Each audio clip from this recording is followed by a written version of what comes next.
तो इस कहानी की शुरुआत होती है सोफिया नाम की लड़की को दिखाने से, जो दरअसल एक शार्क रिसर्चर थी। वो अपने साथियों के पास पैसिफिक ओशन में आई हुई थी, शार्क को ट्रैक करने, जिसका नाम ललित था। सोफिया और उसकी टीम पिछले काफ़ी टाइम से ललित को ट्रैक कर रही थी, और आज भी इनकी यही सोच थी कि ललित कब इनके रडार में वापस आएगी और ये लोग उसका सैंपल लेकर उस पर रिसर्च करेंगे।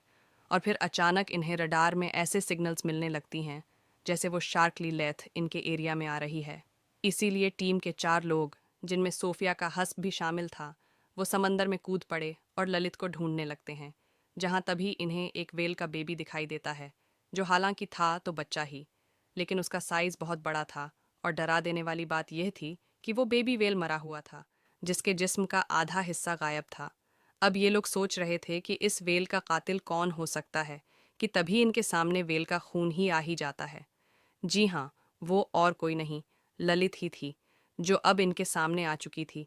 जिसे देखकर ये लोग काफ़ी घबरा जाते हैं, क्योंकि आज से 2 महीने पहले जब इन्होंने लित को एग्ज़ाम किया था तो वो बस 2.5 मीटर की थी, और अब लगभग वो 7 मीटर की हो गई थी। यानी सिर्फ 2 महीने में वो 3 गुना बढ़ गई थी, जो बात सच में काफ़ी चौंका देने वाली थी। अब यहाँ समझदारी तो यह थी कि इन लोगों को अपनी जान बचाकर चले जाना चाहिए था, लेकिन यहाँ सबसे बड़ी गलती सोफिया का हस्बैंड कर देता है। अपनी मौत को सामने देखने के बावजूद भी उसे सैंपल लेने की पड़ी हुई थी। इसलिए वो शार्क की बॉडी से सैंपल लेने के चक्कर में ललित को स्टैप कर देता है। और बस फिर क्या था, वही हुआ जिसका डर था। ललित कंट्रोल से बाहर हो होकर टीम के 4 लोगों पर हमला कर देती है और उन्हें बुरी तरह काट कर टुकड़े टुकड़े कर देती है।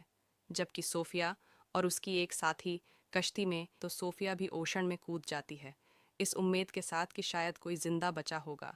लेकिन वहां पर तो बस टीम के लोगों के कट्टे पट्टे जिस्म के टुकड़े थे, जिन्हें बुरी तरह लित ने मार दिया था। हर तरफ खून ही खून फैला हुआ था। और अब तभी लित सोफिया के सामने भी आ जाती है, जो किसी मनस्टर से कम नहीं लग रही थी। वो अब सोफिया पर भी हमला करके घसीट कर उसे अपने साथ ओशन में ले जाने लगती है। पर किसी तरह सोफिया अपनी जान बचा लेती है, और यहाँ से सीन चेंज होकर आता है सीधा 3 साल के बाद, जहाँ सोफिया ने अब शार्क्स पर रिसर्च करना बंद कर दी थी, और अब वो एक एक्वेरियम गाइड का काम किया करती थी, जहाँ आने वाले बच्चों को वो मछलियों और उनके बारे में बताया करती थी, जो जिस बच्चे काफ़ी एंजॉय भी करते थे। अब यहीं पर हम एक लड़की मीका को देखती हैं, जो एक मरीन एक्टिविस्ट थी, समंदर के बारे में रिसर्च और जानकारी रखने और देने वाली। वो एक कंपनी को चला रही थी जिसका नाम सेवियर्स ऑफ सी था, जिनका काम ही मरीन लाइफ को बचाना था। यानी समंदर में रहने वाले हर क्रिएचर की हिफाजत करना उनकी जिम्मेदारी थी। अब मीका सोफिया से जाकर मिलती है, जिसे वो अपने हेडक्वार्टर ले आती है और उसे दिखाती है कि लिथ चान, जिस पर सोफिया कुछ साल पहले रिसर्च कर रही थी, वो कुछ ही टाइम में पेरिस के एक रिवर में आ रही है, यानी कि इनके शहर के ही रिवर में, और बस पेरिस के रिवर में एंटर होने ही वाले।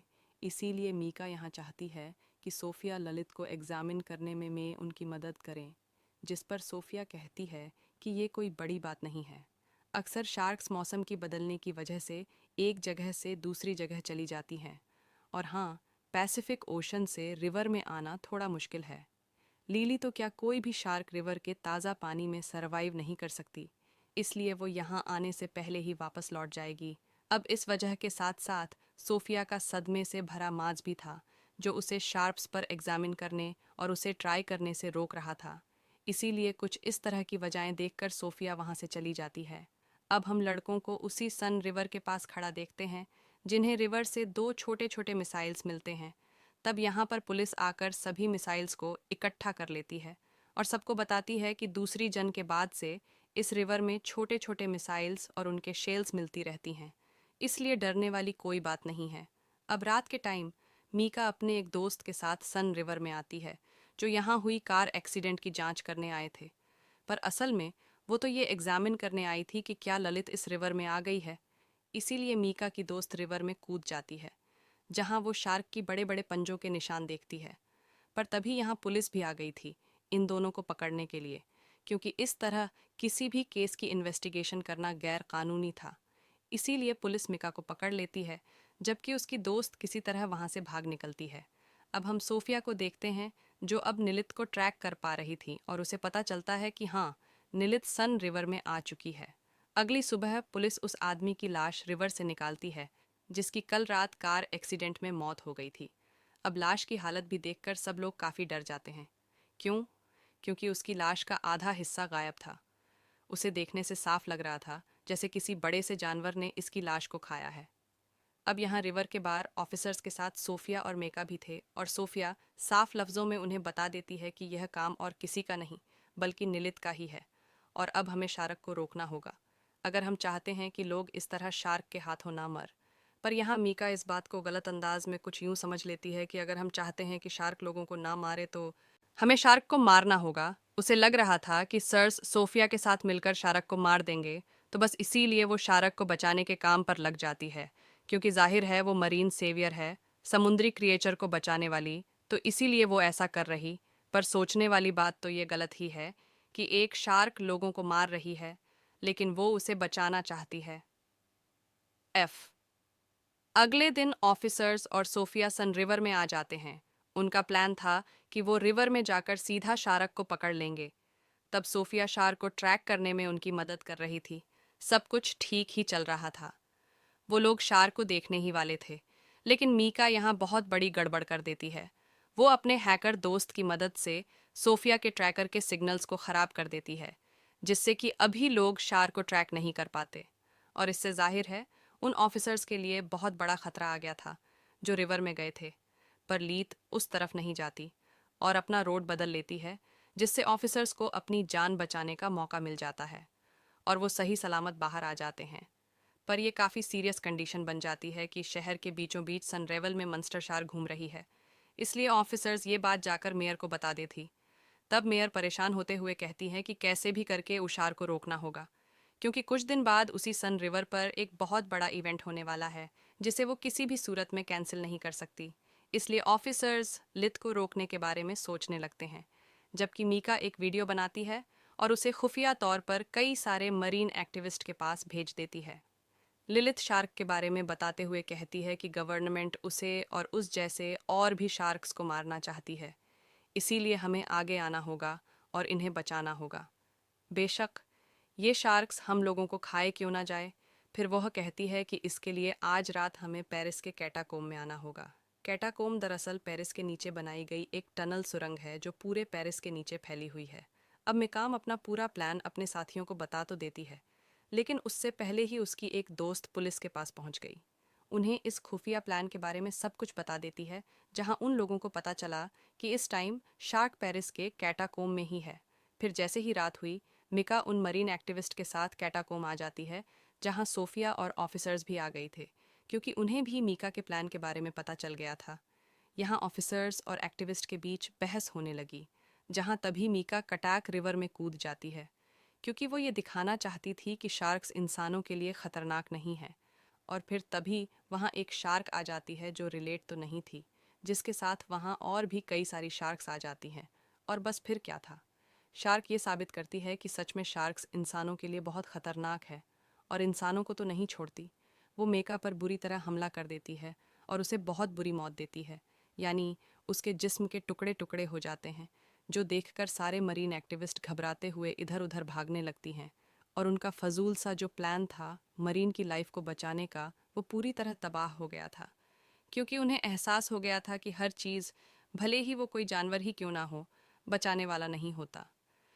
कुछ आपकी जान के दुश्मन भी होते हैं जिन्हें रोकना और मारना भी पड़ता है। इसी बीच बहुत सारे एक्टिविस्ट रिवर में गिर पड़ते हैं और शार्क्स का खाना बन जाते हैं। हर तरफ शार्क्स रिवर में इंसान के टुकड़े टुकड़े करते नजर आ रहे थे। खून खून पहना हुआ था, पर जैसे तैसे इस सूरत हाल को काबू कर लिया गया। बचे हुए लोगों को सही सलामत वहां से बचा लिया जाता है, जिस दौरान एक शार्क को भी मार दिया गया था, जिसे अब सोफिया चेक करने लगती है। उसे पता चला कि यह शार्क एक फीमेल है जो तकरीबन 2 माह की है, प्रेग्नेंट भी है, और हैरानी वाली बात कि इसके पेट में ढेरों शार्क्स के बच्चे हैं। पता चलता है कि शार्क एक ऐसी प्रोसेस से बच्चे पैदा कर रही है जिसमें वो एक टाइम में बहुत ज़्यादा पैदा करने के काबिल होती है, वो भी बहुत ही जल्द, छोटी उम्र में, जो चीज़ बहुत खतरनाक है, क्योंकि ऐसे इनकी तादाद बहुत ही कम टाइम में बढ़ सकती है। और तो और ये ताज़ा पानी में भी सरवाइव कर सकते हैं, जो चीज़ इन्हें इनकी माँ लिनित से मिली, जिसने क्लाइमेट की मुश्किलात को झेलते हुए फ्रेश पानी में जीना सीख लिया था।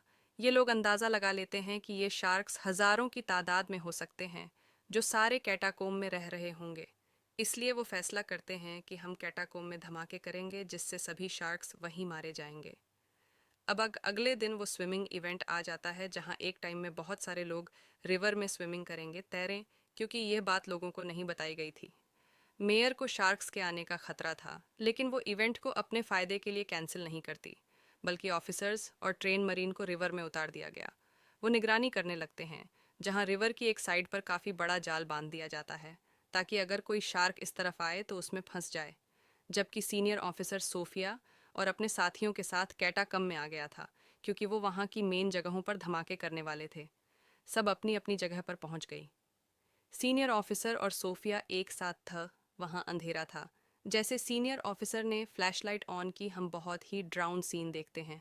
ऑफिसर के चारों तरफ हजारों की तादाद में छोटे छोटे शार्क्स के बच्चे घूम रहे थे, जिससे वो काफ़ी घबरा जाते हैं, क्योंकि हालांकि ये बच्चे थे लेकिन इतनी ताकतवर थे कि किसी के भी टुकड़े टुकड़े कर सकते थे। क्योंकि छोटे होने के बावजूद इनका साइज काफ़ी बड़ा था। सभी बॉम्ब्स को अपनी अपनी जगह पर फिक्स कर दिया गया था, लेकिन बॉम्ब के फटने से पहले एक शार्क सीनियर ऑफिसर पर हमला कर देती है। पर वो किसी तरह बॉम्ब को ब्लास्ट कर देते हैं, जिससे हालांकि वो खुद तो काफ़ी जख्मी हो गया था, लेकिन शार्क के कुछ बच्चे मर जाते हैं और सीनियर ऑफिसर को ऊपर खींच लिया जाता है। अब जब सोफिया वापस नीचे रिवर में जाती है तो उसके सामने से ललित गुजर रही थी, जो अपने बच्चों की लाशों के टुकड़े देखकर काफ़ी दुखी हो गई थी और गुस्से में भरी हुई थी। और वो सोफिया को तो देख नहीं पाती, लेकिन गुस्से से भरी हुई उस जाल को तोड़ देती है और उस जगह आ जाती या जहाँ स्विमिंग रेस शुरू हो गई थी। अब ललित यहाँ आकर एक आदमी के एक ही झटके में दो टुकड़े कर देती है, जिससे हर तरफ अफरा तफरी मचाती है। और तभी यहाँ बहुत सारे शार्क्स भी आ जाते हैं, जो जाहिर है ललित के कहने पर ही आए थे। ये शार्क्स कैटाकम में नहीं रह रहे थे, इसलिए धमाके से नहीं मरी और उनकी तादाद बहुत ज़्यादा थी। ये शार्क्स रिवर में तैर रहे लोगों पर बुरी तरह हमला कर देते। एक ही पल में रिवर खून से लाल हो गया। हर तरफ उनकी लाशों के टुकड़े टुकड़े बिखर गए थे। इसी के साथ यहाँ सबसे बड़ी गलती ये हुई कि ऑफिसर ने शार्क को स्नाइपर से शूट कर दिया, जिसकी कुछ निशानी पानी में पड़े मिसाइल्स पर लग जाती हैं, जो दूसरी जम से वहाँ पड़े हुए थे, लेकिन डिफ्यूज़ नहीं थे, पूरी तरह एक्टिव थे। जिससे होता ये है कि एक मिसाइल के फटने से ढेरों मिसाइल्स फटने लगते हैं। ऐसा होते ही बड़े बड़े धमाकों के साथ वहाँ सुनामी जैसा सीन बन जाता है। रिवर का पानी हर तरफ फैल जाता है, जो मेयर के साथ साथ पेरिस के बहुत बड़े हिस्से को अपने साथ ले डूबता है। बहुत बड़ी तबाही बच जाती है। सिर्फ सोफिया और आर ऑफिसर ही बचते हैं, जो अपने चारों तरफ तबाही को देख रही थीं। आसपास लाशें और ढेरों शर्स घूम रही थीं, और बताया जा रहा था कि ये शार्क्स सुनामी की वजह से आसपास के एरिया में भी जा रहे हैं, जिस वजह से वो पूरे कंट्री में ही फैल चुकी हैं। और सबसे खतरनाक बात, वो अब यहाँ से पूरी दुनिया में ही फैल जाएंगे और बहुत बड़ी तबाही लाएंगे, जिससे इंसानियत और दुनिया का नामो निशान मिट जाएगा, जो चीज़ बहुत ख़तरनाक है। और इसी दिल दहना देने वाली एंडिंग के साथ ही ये कहानी अंडर बेस यहीं पर ख़त्म हो जाती है।